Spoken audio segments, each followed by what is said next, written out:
Last night we told you about two women who were attacked by a bear in Sault Ste. Marie. Tonight they're speaking out about their experience. CTV's Corey Nordstrom has that story, and we warn you that some of the images you are about to see may be disturbing to some viewers.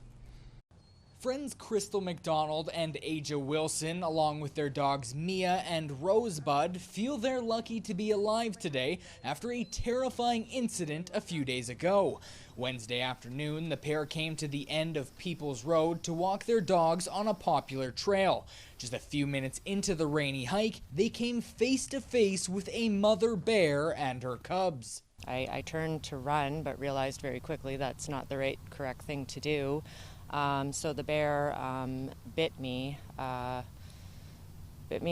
on the backside, and then I dropped to the ground and rolled into the fetal position, and the bear was on top of me. Frantically yelling and waving her arms, McDonald was able to get the bear's attention. And started galloping towards me with her mouth open, and then she stood up on her back legs, went to pounce on me, and as she did that, I fell downward. I hit my head and landed on my wrist, and she got a hold of my arm, and she was there with my arm in her mouth. I'm just so grateful for my friend also, who was so brave, because that bear really didn't have to get off of me, and it could have been a lot worse than it was. McDonald's dog Mia eventually led the bear away and found her way home hours later on her own with minor injuries.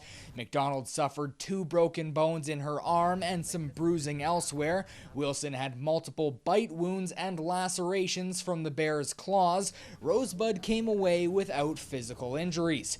The pair still remain that the bear was not at fault and were happy to be told the MNR wasn't pursuing lethal force if they locate the bear. It's just happened that we walked into her space and she reacted with her motherly instinct to protect her cubs. Bear expert Mike McIntosh, who runs the Bear With Us Center for Bears, explains that black bear attacks are very rare, though cubs being involved and having dogs off leash considerably increases those odds.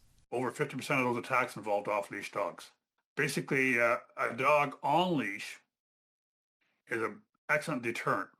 The bear will smell the dog, hear the commotion, smell the people as well, and leave the area.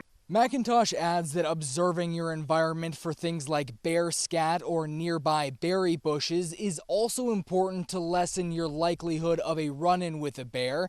McDonald and Wilson say they'll be taking a hiatus from their wooded hikes, but hope their bear encounter leads others to learn more about bear safety.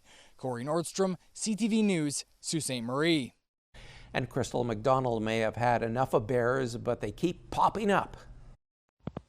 What are the odds? But I just had that incident with the bear on Wednesday, and now I've got a bear in my front yard. What are the odds indeed? McDonald found a bear roaming her yard this morning with a bag of garbage. Despite the attack Wednesday, she was brave enough to grab this video.